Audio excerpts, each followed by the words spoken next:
I wanted somebody who comes from a different country and who represents the big world for the main figure, for Paul. And at the beginning, she was really the cliché. It was a French actress, in fact. But then I thought I cannot use a French actress because with the accent, it's too connoted and also, well, and so I tried to find a rather neutral country, you know, and it's really difficult to find. It's really difficult. Very small one up there.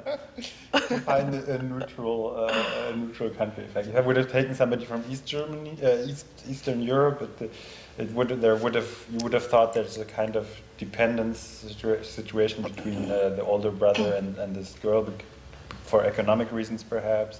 If I would have taken a Swedish girl, there's some cliches about that also. So it was a little bit like that. And then I knew that there was a lot of good actors in Denmark. When I was preparing for the role, I called a German director that I know in Denmark, and just to read the script with me, and just so she could say if I was really bad at saying the German lines. And then she said, "Oh, this is not right. This is bad German." And then I realized that Uli, in purpose, really wanted me to speak bad. So. I mean, I had to rewrite some lines because her German was getting better and better, and I think she has a pretty good talent in pronunciation. It's for me, it's a portrait of a young guy that doesn't know where to fit in life, and I mean that's, of course, it takes place not in a city, and that I come also from out of the city. So for me, it's very relative. No, how do you say that in German? It's easy to relate to. Yeah. I think it works for my personal experience was even that we showed the film in Korea and it worked there, and I think everywhere where you have like a bourgeois middle class that doesn't have any existential problems, there will always be characters like that, and people understand that. It's not. I was surprised, but even like in Argentina also there was. It's just I think it's a class phenomenon. I think yeah. But it's interesting actually that in this movie you have the main character is really sometimes you want to just shake him and come on, please do something or move on. Well, you did. Because, yeah, okay. No, but that's very nice also to have a main character that you kind of dislike sometimes, because he's just all the time.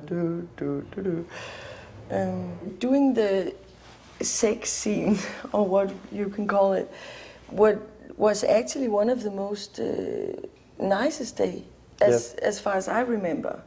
Strange enough. I mean, usually it's a little bit awkward, but actually, because we had a long time to do the scene, and we didn't have a long time. Okay. We took a long time. Okay. Some people didn't think we had. No, that's right. But that was nice though, that we had such a great time to do the scene, and we had this little room, and it was only people that really had to be in the room, like Uli and the photographer, and nobody else actually. Yes, and then Lenny and me. And then we just took off our clothes. Uli kind of choreography the whole scene, and we have to, it feels very stiff sometimes to act in it. And at the same time, for instance, he wants you to go like this and then turn like this because it fits more into the picture. At the same time, you have to be very natural and not act. I really felt that sometimes I was like, but how can you not understand that it is impossible to do it in that way?